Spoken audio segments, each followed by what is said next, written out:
So hello dear students, welcome back to this session of ICT Virtual Classroom.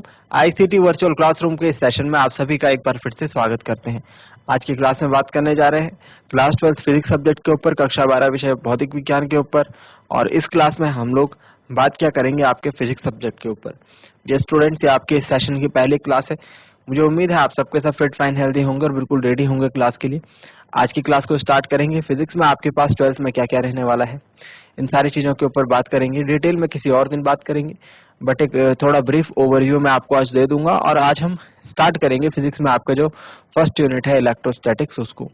तो अपना पूरा ध्यान जो है सामने स्क्रीन की तरफ बना कर रखेंगे। जो भी चीजें यहाँ से बताई जाती है उन्हें नोट डाउन करें। जो चीजें नहीं समझ में आती आप पूछ लें और घर से रिवाइज जरूर करें, ठीक है। आगे की बातों को सीखने समझने के लिए हम पहले चलते हैं व्हाइट बोर्ड की स्क्रीन पर। अपना पूरा ध्यान सामने स्क्रीन पर जरूर बनाकर रखें। तो डियर स्टूडेंट्स, आज की क्लास में हम लोग आपकी क्लास 12 की फिजिक्स को स्टार्ट कर रहे हैं, कक्षा 12 भौतिक विज्ञान को। अगर मैं एक ओवरव्यू के रूप में बात करूं डियर स्टूडेंट्स, तो आपके पास जो क्लास 12 की फिजिक्स है, या फिर क्लास 11 की फिजिक्स है, या फिर उससे थोड़ा पीछे चल जाए क्लास 9 की फिजिक्स है और क्लास 10 की फिजिक्स है, ये सारी इंटरकनेक्टेड रहने वाली है। क्या बोला? क्लास 9th to 12th की जो फिजिक्स है ये आपके पास सारी जो है इंटरकनेक्टेड रहने वाली है। मैं आपसे रिक्वेस्ट करूंगा कि आप लोग जो है क्लास 12th की फिजिक्स भी पढ़िए, साथ ही साथ 9, 10th, 11th के जो टॉपिक क्लास 12th में आ रखे हैं उनके ऊपर आप अच्छे से बेसिक अपना स्ट्रॉन्ग कीजिए, कमांड बनाइए। जैसे कि जो हमारी फर्स्ट यूनिट है वो इलेक्ट्रोस्टैटिक्स, मतलब एक तरीके से इलेक्ट्रिसिटी से रिलेटेड है ना, विद्युत धारा से रिलेटेड है। तो आपने 10th में भी इसे पढ़ा था, है ना।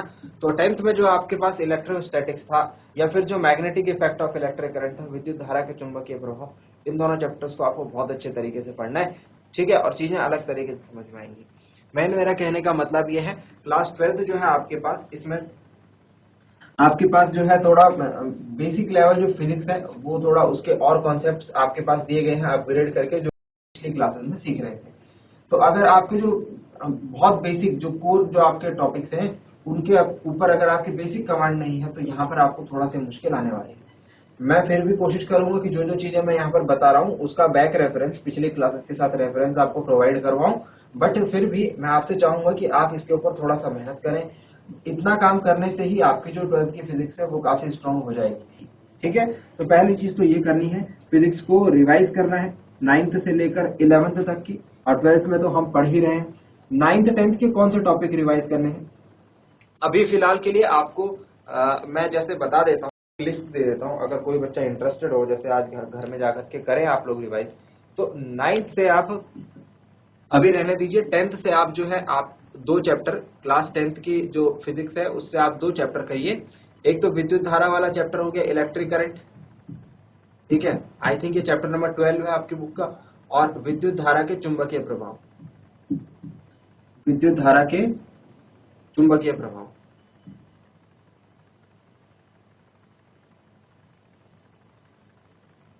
ठीक है। इलेक्ट्रिक करंट और magnetic effects of electric current. बाकी आ जाइए फिर इसके बाद सीधा हम क्लास 12th के ऊपर जो हमारे पास चैप्टर नंबर 1 है उसको स्टार्ट कर सकते हैं, इतनी जानकारी होने के बाद। हाँ, अगर क्लास 11th की बात करें तो क्लास 11th के कुछ इंपॉर्टेंट टॉपिक्स हैं जो आपको हर हालत में पढ़ने, जो आपको हर हालत में पता होनी चाहिए। अगर आपको नहीं पता है तो आज ही जा करके इनको पता लगाएं। मैं आगे आने वाली क्लासेस में एक दिन क्लास 11th का रिवीजन भी करवाऊंगा। सदिश और अदिश राशियां,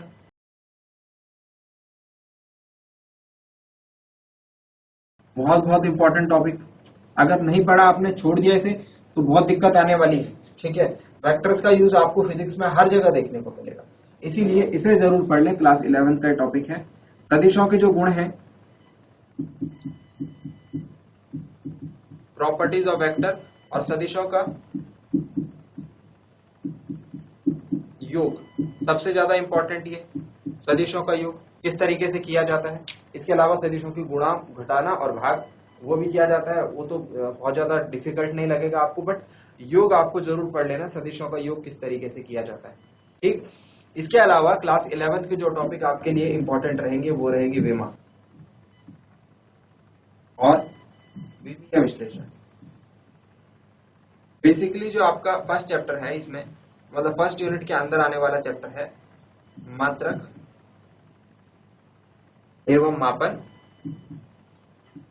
और विमीय विश्लेषण, ये दोनों ही यूनिट जो है आपके लिए इंपॉर्टेंट रहने वाली है।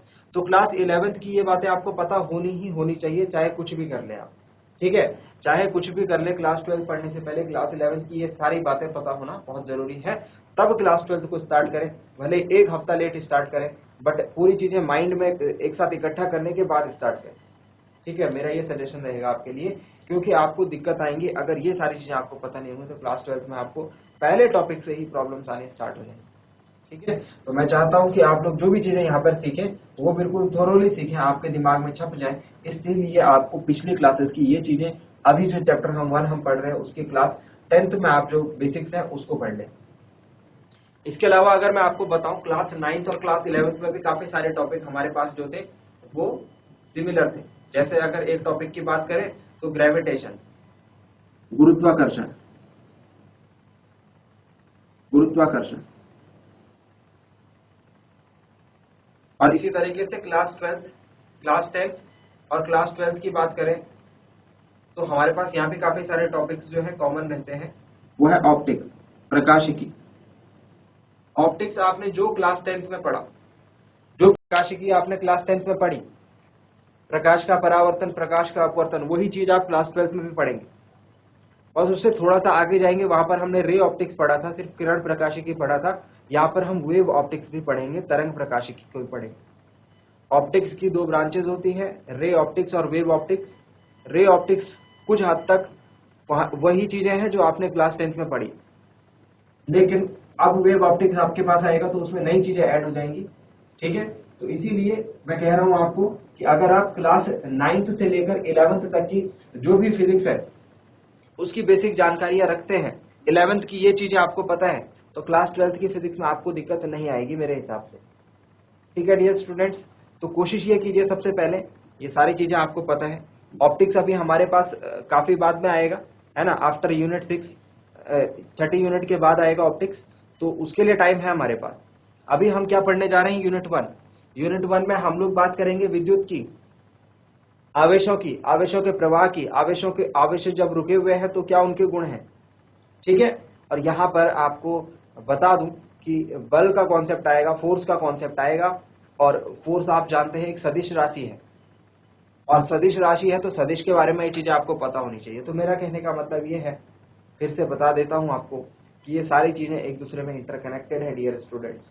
अगर पिछली जानकारियां आपको है तो क्लास 12th की नॉलेज आपको बहुत अच्छे तरीके से समझ में आएगी, अदरवाइज आपको चीजें जो है वो थोड़ा टफ लगेंगी और समझने में दिक्कत आएंगी, ठीक है। तो मेरी आपसे ये रिक्वेस्ट है, सबसे पहले ये सजेशन है कि इसको स्टार्ट किया जाए पहले, फिर उसके बाद क्लास 12th में हम लोग एक तरीके से सीखना स्टार्ट करें। अगर आप चाहते हैं कि क्लास में, फिजिक्स की इस क्लास में सबसे पहले बेसिक को कवर किया जाए, फिर क्लास 12th की फिजिक्स स्टार्ट की जाए, तो आप मुझे बता सकते हैं, मैं वैसा ही करूंगा, ठीक है। चलिए आज फिलहाल हम लोग यूनिट 1 का इंट्रोडक्शन करते हैं आप लोगों के साथ, और यूनिट 1 के इंट्रोडक्शन में हम समझेंगे कि क्या क्या चीजें हमारे पास यूनिट 1 के अंदर है। डियर स्टूडेंट्स, क्लास 11th की फिजिक्स में आपके पास सबसे पहला चैप्टर था भौतिक जगत, फिजिकल वर्ल्ड। फिजिकल वर्ल्ड में हम बात करते हैं फिजिक्स की और अपनी इस दुनिया की, कैसे ये एक दूसरे से इंटरकनेक्टेड है। भौतिक जगत में हमको क्या क्या कॉन्सेप्ट फिजिक्स के लगते हुए दिखते हैं, और कैसे हम फिजिक्स को अपनी आंखों के सामने देख पाते हैं, ठीक है। मैं चाहूंगा कि आप उस चैप्टर को भी एक बार पढ़ें, ताकि फिजिक्स में आपका इंटरेस्ट बढ़े, क्योंकि फिजिक्स को हम नेचर के साथ कनेक्ट करके देखते हैं, भौतिकी को हम जो प्रकृति है उसका विज्ञान मानते हैं। तो जब आप इन चीजों को अपने नेचर में देख पाएंगे, जो आप कॉपी में पढ़ रहे हैं, जो किताब में पढ़ रहे हैं, जो क्लास में आप नियम पढ़ रहे हैं, जब आप उन्हें अपने नेचर में अपने आसपास फील कर पाएंगे, तो आपको ज्यादा इंटरेस्ट आएगा पढ़ने में, आपको ज्यादा अच्छा लगेगा। फॉर एग्जाम्पल अगर मैं बात करूं, क्लास 10th में आपने प्रकाश का प्रकीर्णन पढ़ा था, स्कैटरिंग ऑफ लाइट, है ना, या फिर आपने जो प्रिज्म है, प्रिज्म से प्रकाश का, श्वेत प्रकाश का वर्ण विक्षेपण पढ़ा था, डिस्पर्जन पढ़ा था। तो उसे आपने पढ़ने के बाद देखा था ना अपने आसपास, इंद्रधनुष देखा था आपने, इंद्रधनुष कैसे बन रहा है, उस चीज पर बेस बन रहा है, उस पॉइंट पर बेस है, तो आप उसे और अच्छे तरीके से समझ पाए। इसीलिए फिजिक्स को कहा जाता है साइंस ऑफ नेचर, प्रकृति का विज्ञान। तो आप जो भी चीजें यहाँ पर पढ़े वो आपको दिखने वाली है सामने। क्लास 11th का पहला चैप्टर, पहला यूनिट कोशिश कीजिए पढ़ने की, ठीक है, अपना थोड़ा इंटरेस्ट डेवलप कीजिए फिजिक्स में, तो आपको और आनंद आएगा।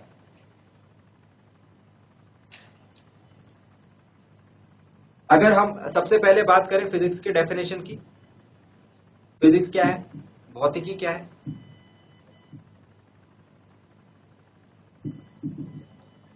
तो भौतिकी की परिभाषा, एक प्रिसाइज, एक सटीक परिभाषा देना काफी मुश्किल है, ठीक है। एनसीईआरटी आपकी बुक के अकॉर्डिंग भौतिकी की एक सटीक परिभाषा देना काफी मुश्किल है, कि मतलब मैं कुछ शब्दों में भौतिकी को डिफाइन कर दूं, ये बहुत मुश्किल है, ठीक है। तो मैं इसे सिंपली कहता हूं, it is science of nature,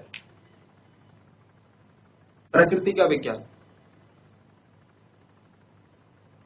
ठीक है। और भी काफी सारी चीजें हैं। इसमें हम लोग क्या करते हैं, इसमें हम लोग बेसिकली जो नेचुरल फिनोमिना हैं, नेचुरल फिनोमिना हैं, जो प्राकृतिक जो घटनाएं होती हैं, उनको स्टडी करते हैं। उनको हम फिर यहाँ पर दो थ्योरीज आती हैं, अब मैं ज्यादा डिटेल में नहीं जाऊंगा क्लास 11 की, उनको फिर हम कंबाइन करते हैं इसके साथ, विद लॉज या फिर प्रिंसिपल के साथ, और उनके बेसिस पर जो अदर फिनोमिना हैं या फिर सिमिलर फिनोमिना हैं, उनको समझने की कोशिश करते हैं। तो हम करते क्या है बेसिकली, अगर हम लोग देखें, हमें चीज ऊपर से नीचे गिरती हुई दिखाई दी, जैसे न्यूटन को एक पेड़ से सेब गिरता हुआ दिखाई दिया, तो वो एक नेचुरल फिनोमेना हो गया, वो एक भौतिक घटना हो गई। इसको क्या किया गया, न्यूटन द्वारा स्टडी किया गया और फिर उसको नियम और सिद्धांतों में बांध दिया गया, जिसके आधार पर न्यूटन ने अपने कुछ नियम दिए, ठीक है। उन्होंने गुरुत्वाकर्षण का नियम दिया। गुरुत्वाकर्षण के नियम में उन्होंने ये बताया कि ये सेब जो है धरती की तरफ इसलिए गिरा क्योंकि गुरुत्वाकर्षण का नियम यहाँ पर फॉलो हो रहा है, एक शरीर दूसरे शरीर को, एक पिंड दूसरे पिंड को अपनी तरफ आकर्षित करता है। क्योंकि पृथ्वी का द्रव्यमान ज्यादा है, सेब का द्रव्यमान उसकी तुलना में काफी कम है, इसीलिए पृथ्वी ने सेब को अपनी तरफ आकर्षित करा। और ये समझने के बाद हम इसके जैसे सिमिलर और अदर फिनोमेना, इसके जैसी दूसरी घटनाओं को एक्सप्लेन कर पाते हैं। ये समझने के बाद पृथ्वी द्वारा सेब को खींचने के बाद हम ये समझ पाते हैं कि जो चंद्रमा है वो भी पृथ्वी उसे भी कुछ इसी प्रकार से खींच रही, जो सौरमंडल के ग्रह हैं सूर्य, उनको कुछ इसी प्रकार से खींच रहे। तो हम क्या करते हैं साइंस फिजिक्स में, हम लोग एक फिनोमिना देखते हैं, उसके ऊपर स्टडी करते हैं, उसको नियमों और सिद्धांतों में बांधते हैं और उसके आधार पर अन्य घटनाओं का विश्लेषण करते हैं। बेसिक चीज हम ये करते हैं। बाकी डिटेल में बात करें तो यहाँ पर सिद्धांत आते हैं, है ना, यूनिफिकेशन का सिद्धांत आता है, इस तरीके से काफी सारे सिद्धांत आते हैं, उनके ऊपर हम चर्चा नहीं करेंगे। थोड़ा बेसिक आइडिया था आपके फिजिक्स के ऊपर। अब हम बात करेंगे यूनिट नंबर 1 क्लास 12 की, फ्रेश यूनिट।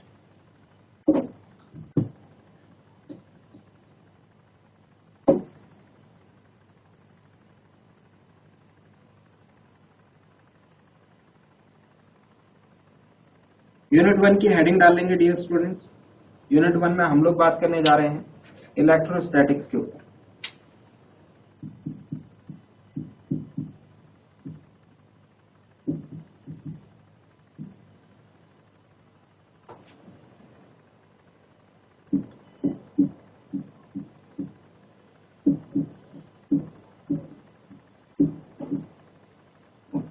स्थिर वैद्युतिकी, इलेक्ट्रोस्टैटिक्स मतलब स्थिर वैद्युतिकी। डियर स्टूडेंट्स, अगर हम बात करें स्थिर वैद्युतिकी क्या है, तो इसका नाम ही, हम इसके नाम से ही पता लगा सकते हैं। इसके नाम में हमें दो शब्द दिखाई दे रहे हैं, एक तो है स्थिर और एक है वैद्युतिकी। स्थिर का मतलब है रुका हुआ,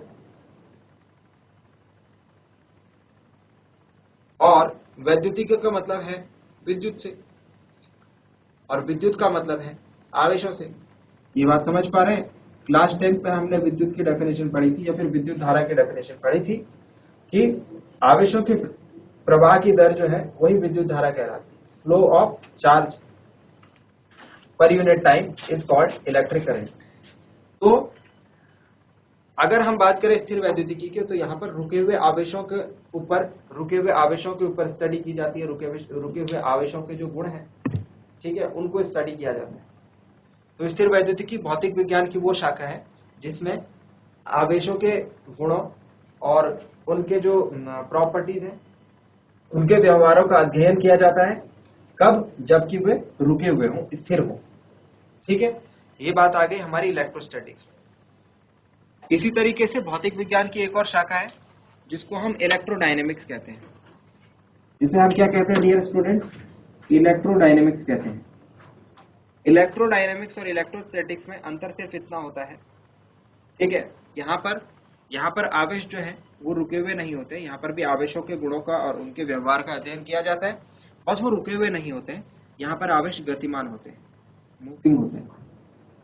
और जब मैं इन दोनों यूनिट्स को मिला दूं, जब मैं इलेक्ट्रोस्टैटिक्स और इलेक्ट्रोडायनेमिक्स को मिला दूं, तो इनको कंबाइन करने पर मुझे एक फिजिक्स का बहुत बड़ी यूनिट मिलती है, बहुत बड़ा पार्ट मिलता है, बहुत इंपॉर्टेंट पार्ट मिलता है, जो कि है इलेक्ट्रोमैग्नेटिज्म। तो मैं आपको एक बात बता देता हूं, यूनिट नंबर 1 to 6 आपकी जो सिलेबस है उसका unit number 1 to unit number 6 around I think, है ना, ये आपका पूरा इन तीनों यूनिट से कवर अप रहने वाला।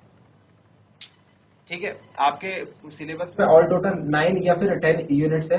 मैं सिलेबस को किसी और दिन डिटेल में डिस्कस करूंगा, एक एक टॉपिक, एक एक पॉइंट के ऊपर एग्जाम में क्या पूछा जाता है, क्या चीज पूछी जा रही है, कहाँ से न्यूमेरिकल बन रहा है, किस तरीके से बन रहा है, वो सारी चीजें किसी और दिन डिस्कस करेंगे। बट आपके जो 9 या 10 यूनिट है उसमें से 6 यूनिट जो है इन तीनों यूनिट से मिलकर हमको देखने को मिलेगी, और उसके बाद की यूनिट जो होंगी ऑप्टिक्स होंगी।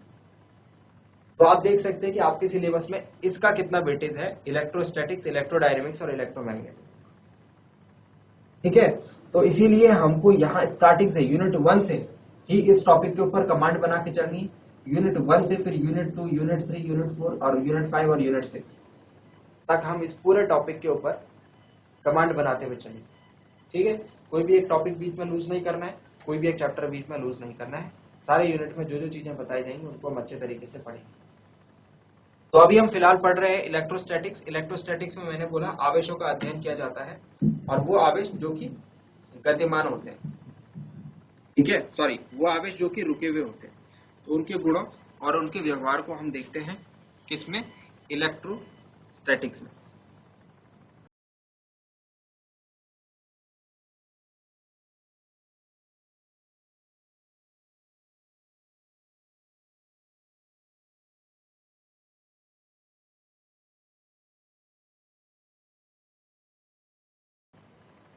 गुणों का अध्ययन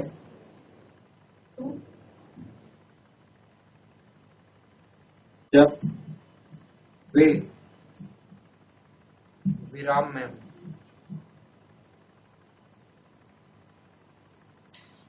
जो इस यूनिट के अंदर पहली चीजें हम पढ़ेंगे वो है इसका चैप्टर नंबर 1,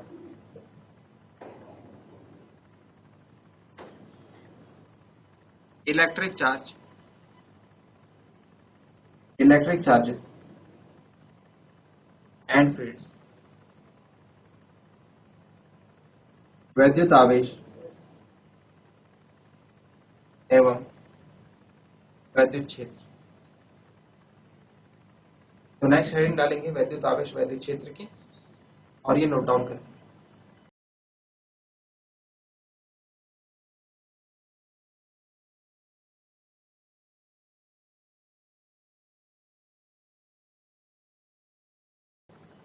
चलिए जल्दी से नोट डाउन करेंगे इसे।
तो ये सारी चीजों के बाद फाइनली हम जिस चैप्टर के ऊपर बात करेंगे स्थिर वैद्युतिकी के अंदर, सबसे पहली चीज हम बात करेंगे विद्युत आवेश के बारे में।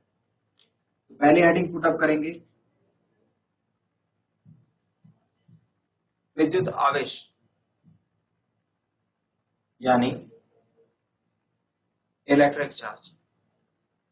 और इलेक्ट्रिक चार्ज के बारे में बात करने से पहले मैं चाहूंगा कि आप लोग आज के अपने होमवर्क में इलेक्ट्रिक चार्ज से रिलेटेड, आवेश से रिलेटेड आपको जो जो चीजें पता है वो नोट डाउन करें, उन्हें याद करके नोट डाउन करने की कोशिश करें। आवेश क्या होते हैं, कैसे होते हैं, क्या क्या चीजें आपको इनके बारे में पता है, सारी चीजें जितने पॉइंट्स आप लिख पाए मैक्सिमम वो पॉसिबल उन्हें आप लिखिए, ठीक है। सो डियर स्टूडेंट्स, उम्मीद करते हैं आपको आज की क्लास में जो बातें बताई गई वो समझ में आई होंगी, इंटरेस्टिंग लगी होंगी और आपने अपना होमवर्क भी नोट डाउन किया होगा। घर से एक बार इन चीजों को जरूर देखें डियर स्टूडेंट्स, जो मैंने आज आपके साथ क्लास में डिस्कस की हैं। स्टार्टिंग में आपको अगर आप चाहते हैं, अगर आपका माइंडसेट ये है कि क्लास 12th की फिजिक्स में अब तक आप जो फिजिक्स में जो चीजें आपको समझ में नहीं आ रही थी, मुश्किल लग रही थी फिजिक्स, है ना, हो नहीं पा रही थी, अगर आप चाहते हैं कि क्लास 12th की फिजिक्स आपकी स्मूथली चले, सारी चीजें आपको समझ में आई और जब आप बोर्ड की जो एग्जाम है उसका जो पेपर लिखे फिजिक्स का, तो आप कॉन्फिडेंट रहें, आपको अच्छा फील हो लिखते टाइम और आप अपने तरीके से चीजों को लिख पाएं, तो आपको कुछ टाइम थोड़ा मेहनत करनी होगी। वो मेहनत ये करनी होगी, सिंपल सा काम है। अगर आपको जो भी टॉपिक क्लास 12th में मिल रहा है उसका कनेक्शन ढूंढिए क्लास 11th, 10th और 9th की फिजिक्स के साथ और उसको एक बार पढ़िए, उसको एक बार समझने की कोशिश कीजिए। अगर वो चीजें आपके समझ में आ जाती हैं तो क्लास 12th की जो फिजिक्स है वो आपके समझ में आसानी से आ जाएगी, ठीक है। और साथ ही साथ मैं ये भी बता देता हूँ आपको कि अगर आप चाहते हैं कि पिछले क्लासेस के जो बेसिक टॉपिक्स हैं जिनकी रिक्वायरमेंट है क्लास 12th में, अगर आप चाहते हैं कि मैं यहाँ पर सबसे पहले उनके ऊपर डिस्कशन करूँ, जैसे क्लास 11th के जो टॉपिक्स मैंने आपको बताए, डायमेंशन और जो वेक्टर थे, काफी इंपॉर्टेंट है। तो अगर आप चाहते हैं कि हम पहले इन टॉपिक्स को क्लियर करें तो आप मुझे बता सकते हैं, हम पहले उन चीजों को क्लियर करेंगे, फिर क्लास 12th का टॉपिक जो है क्लास 12th का सिलेबस स्टार्ट करेंगे। तो मैं उम्मीद करता हूँ आपको आज जो बातें बताई गई हैं वो आपकी समझ में आई होंगी, इंटरेस्टिंग लगी होंगी और आपने ध्यान दिया होगा क्लास में। साथ ही साथ ये भी उम्मीद करता हूँ कि कुछ नया सीखने को आपको आज की क्लास में जरूर मिला होगा और घर से आप इन चीजों को एक बार रिवाइज जरूर करेंगे। मिलते हैं अगली क्लास में ऐसे ही किसी इंपॉर्टेंट और इंटरेस्टिंग टॉपिक के साथ। क्लास से जुड़ने के लिए आप सभी का बहुत बहुत धन्यवाद। Thank you very much and have a nice day.